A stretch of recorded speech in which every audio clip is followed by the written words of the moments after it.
Kita bertemu lagi di video pertemuan ketiga.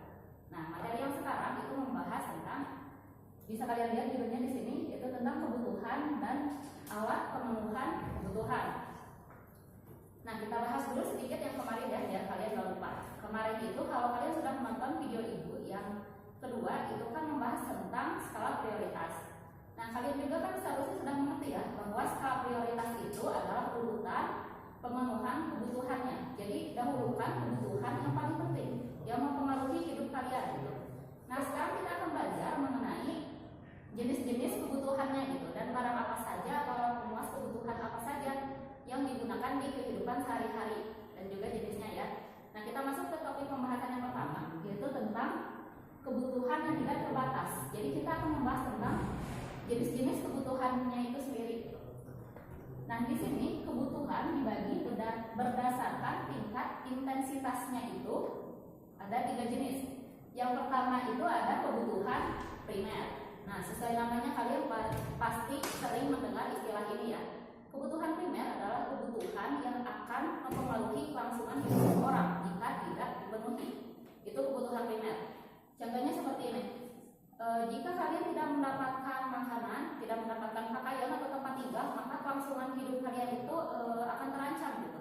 Jadi kalian bisa saja akan sulit hidup jika salah satu dari 3 kebutuhan ini tidak terpenuhi. Itu disebutnya kebutuhan primer. Dan kebutuhan ini ada di urutan paling atas dan wajib dipenuhi. Jadi kalau di skala prioritas itu, ini skala prioritas yang pertama, kebutuhan primer itu. Yang kedua adalah kebutuhan sekunder. Kebutuhan sekunder ini adalah kebutuhan yang sifatnya tidak wajib. Jadi walaupun kebutuhan ini tidak terpenuhi, kalian masih bisa hidup. Tetapi kebutuhan ini juga masih cukup penting. Contohnya seperti ini. Jika kalian posisinya adalah sebagai siswa, maka kalian membutuhkan tas sekolah misalkan, membutuhkan sepatu sekolah, membutuhkan seragam sekolah. Maka itu kategorinya masuk kepada kebutuhan sekunder. Yang ketiga adalah kebutuhan tersier. Jadi kebutuhan tersier ini biasanya digunakan untuk menaikkan status sosial seseorang. Jadi tidak ada kaitannya dengan kehidupan seseorang. Contohnya seperti ini. Apa tujuannya seseorang membeli mobil mewah? Jadi mobil mewah yang dimaksud di sini fungsinya bukan sebagai transportasi lagi, tapi untuk menaikkan status sosial seseorang. Kalau untuk transportasi kan dia bisa saja membeli mobil yang biasa gitu. Tidak harus mobil sport misalkan. Karena fungsinya sudah berbeda. Tersier itu bukan sebagai transportasi. Kalau dia membeli mobil biasa, maka fungsinya masuk ke sekunder, bukan tersier. Nah, yang berikutnya kebutuhan berdasarkan waktu. Kalau kebutuhan dibagi berdasarkan waktu itu ada 2, yaitu kebutuhan sekarang dan kebutuhan yang masa mendatang. Nah, contoh dari kebutuhan sekarang adalah kebutuhan yang pemenuhannya tidak bisa dilakukan di kemudian hari atau di waktu yang lain. Contohnya seperti ini. Jika kalian merasa lapar, maka harus makan pada saat itu juga, pada saat kalian merasakan lapar. Tetapi jika kalian misalkan ingin membeli pakaian yang baru, nah itu kan tidak harus saat itu juga. Jadi tidak ada kaitannya dengan visi kalian juga, tidak ada kaitannya dengan tubuh kalian yang kebutuhan sekarang. Nah, contoh lain dari kebutuhan sekarang, misalnya saat kalian sakit, maka kalian harus pergi ke dokter saat itu juga. Tidak bisa sakitnya sekarang pergi ke dokter yang minggu depan. Kaburu atau parahnya. Jadi kebutuhan sekarang itu harus dipenuhi saat itu juga kriterianya. Nah, yang kedua adalah kebutuhan masa mendatang. Nah, kalau ini biasanya keinginan yang tidak terlalu penting dan tidak harus dipenuhi saat itu juga. Misalnya kalian mengetahui bahwa tas sekolah kalian itu sudah agak busuk misalkan, tapi masih layak digunakan. Nah, maka kalian dapat menabung terlebih dahulu kebutuhan masa mendatang itu sampai uangnya cukup untuk membeli tas sekolah baru seperti itu. Atau misalkan orang tua kalian menabung untuk biaya pendidikan kalian saat kuliah nanti. Nah, itu disebutnya kebutuhan masa mendatang karena bisa dilakukan nanti gitu. Bisa dilakukan nanti atau kebutuhannya akan diperlukan suatu saat nanti. Nah, yang berikutnya adalah kebutuhan berdasarkan sifatnya. Jadi menurut sifatnya itu ada 2, yaitu alat pemuas kebutuhan jasmani dan alat pemuas kebutuhan rohani. Sesuai namanya ya, di sini ada kata jasmani. Nah, berarti ini berkaitan dengan tubuh kita sebagai manusia. Misalkan alat pemuas kebutuhan jasmani itu adalah makan, minum, obat-obatan. Itu termasuk alat pemuas kebutuhan jasmani yang berkaitan dengan tubuh kita secara langsung gitu. Jadi ada pengaruhnya secara langsung terhadap tubuh kita. Kalau alat pemuas kebutuhan rohani ya sesuai namanya. Jadi untuk memenuhi kebutuhan kebutuhan rohani kita. Misalkan seorang pekerja agar dia semangat bekerja membutuhkan motivasi untuk bekerjanya agar dia lebih semangat.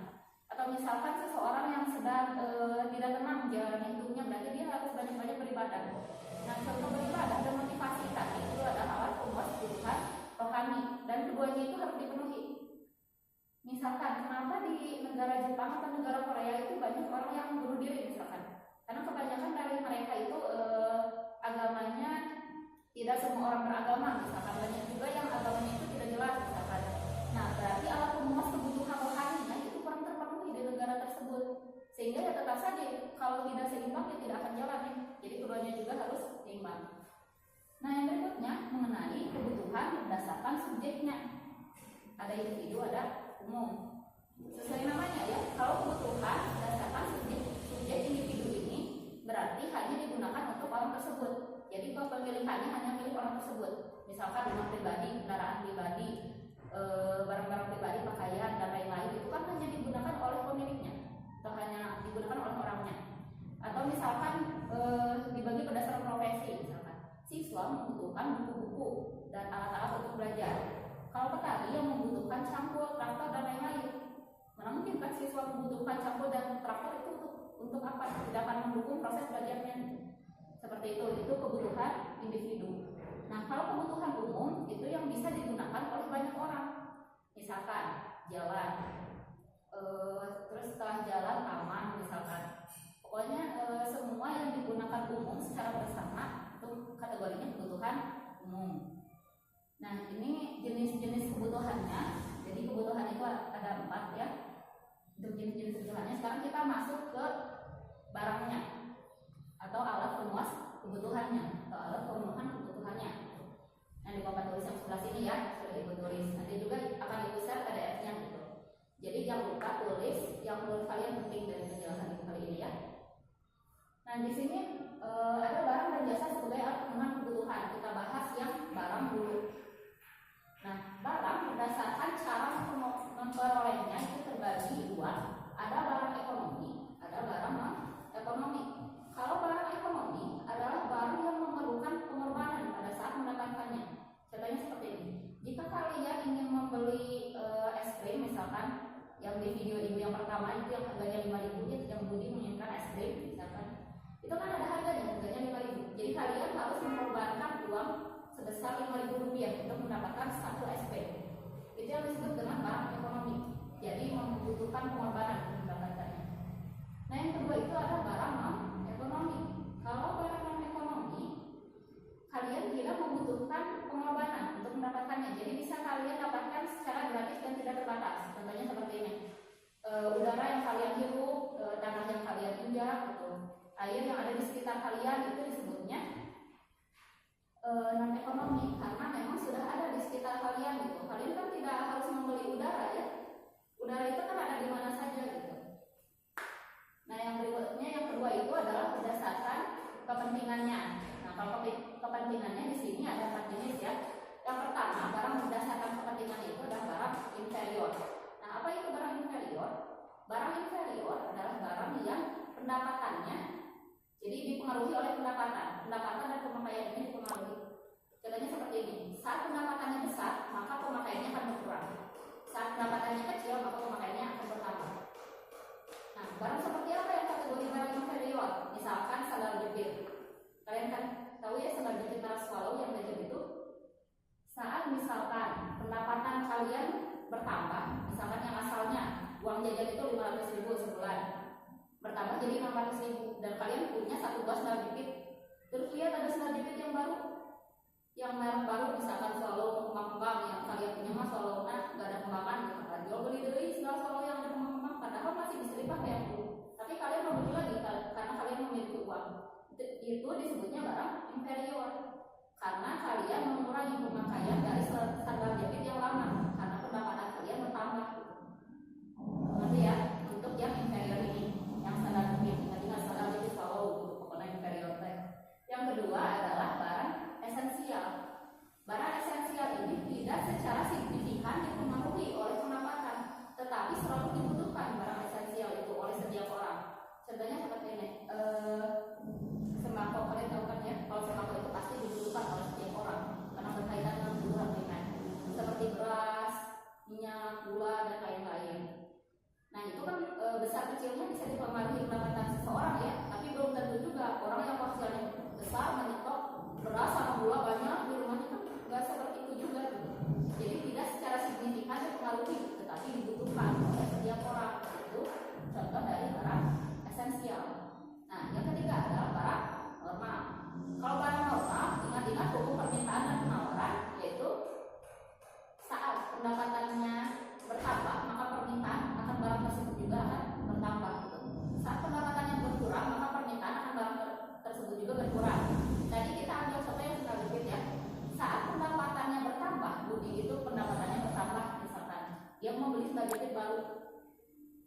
pendapatannya berkurang, dia akan menggunakan sendal jepit yang lama, tidak akan membeli sendal jepit yang baru sampai sendal jepitnya pegat sampai putus, itu baru dia beli yang baru.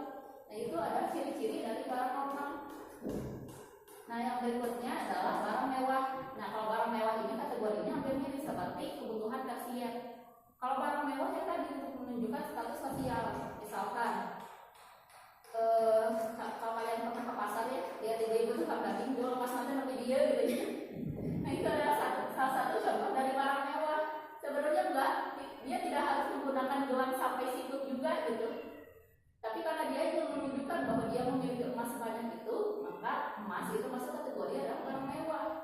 Karena yang tidak terlalu penting itu kategorinya. Nah, yang berikutnya barang menurut cara penggunaannya. Jadi ada barang pribadi, ada barang publik. Ya, tadi kalau barang pribadi itu mirip dengan individu, jadi hanya digunakan oleh orang tersebut. Tapi yang dimaksud di sini adalah kepemilikannya. Kalau ini kan bisa berdasarkan profesi dan lain-lain gitu. Memang jenisnya saja yang berbeda kalau ini kebutuhannya. Tapi kalau ini karena miliknya, misalkan Budi memiliki Budi wajahnya terkenalnya Budi pokoknya. Budi memiliki apa ya? Memiliki sendal jepit. Budi memiliki sendal jepit. Itu barang pribadi milik Budi. Jadi kalau Ani kalau Ani meminjam sendal jepit dari Budi, ya berarti dia harus bilang ke Budi karena sendal jepit tadi adalah barang pribadi milik Budi. Tidak bisa Ani jual mau balik ke sendal jepit. Itu kan tidak boleh karena sendal jepit milik Budi. Aduh, maafkan ya anak-anak ya, betul buat dia mengambil sendal jepit. Nah, yang kedua itu adalah barang publik. Ya, kalau barang publik itu bisa digunakan oleh siapa saja. Contohnya seperti taman, jembatan, jalan. Itu sama saja seperti barang seperti kebutuhan umum gitu. Kalau kebutuhan umum kan kebutuhan yang diperlukan oleh siapa saja. Kalau ini barang yang dapat digunakan oleh siapa saja. Sendal jepit bisa nggak digunakan oleh siapa saja? Bisa. Asal sendal jepit masjid, bukan sendal jepit Budi yang tadi, gitu ya. Nomor 4 yang berikutnya mengenai hubungan pemakaiannya. Jadi barang menurut hubungannya.